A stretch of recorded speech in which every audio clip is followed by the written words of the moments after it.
Mega power star Ram Charan Tej career jet speed తో start అయింది. మగధీరతో peaks కు వెళ్ళిపోయింది. ఆ తర్వాత మాత్రం నెక్స్ట్ లెవెల్ కి వెళ్ళలేకపోయాడు చరణ్. మామూలు మసాలా సినిమాలతో హిట్ అనిపించుకుంటూ కాలం గడిపేశాడు. అలాగే ప్రమోషన్ యాక్టివిటీస్, ఇమేజ్ బిల్డింగ్ పైన కూడా పెద్దగా కాన్సన్ట్రేట్ చేయలేదు. హిట్స్ ఫ్లాప్లతో సంబంధం లేకుండా తన ఇమేజ్ ని ఆకాశమంత రేంజ్ కి తీసుకెళ్లిన బాబాయ్ పవన్ నుంచి కూడా ఏమీ నేర్చుకోలేకపోయాడు చరణ్. నిజానికి హిట్, సూపర్ హిట్ సినిమాల కంటే కూడా తన వ్యక్తిత్వం గురించి జరిగిన అద్భుతమైన ప్రచారంతోనే పవర్ స్టార్ క్రేజ్ స్కై లెవెల్లోకి వెళ్లిపోయింది. చిరంజీవి డాన్సులు, ఫైట్ ని బాగానే నేర్చుకున్న Charan Pavan image building technique ని మాత్రం క్యాచ్ చేయలేకపోయాడు.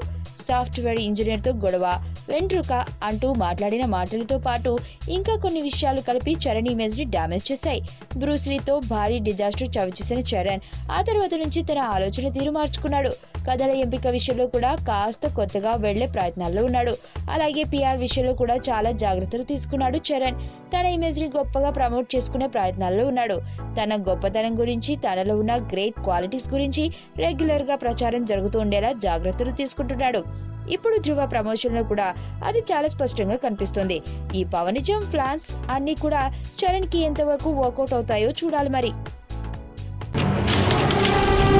నీ స్నేహితుడు ఎవరో తెలిస్తే నీ క్యారెక్టర్ తెలుస్తుంది. నీ శత్రువు ఎవరో తెలిస్తే నీ కెపాసిటీ తెలుస్తుంది.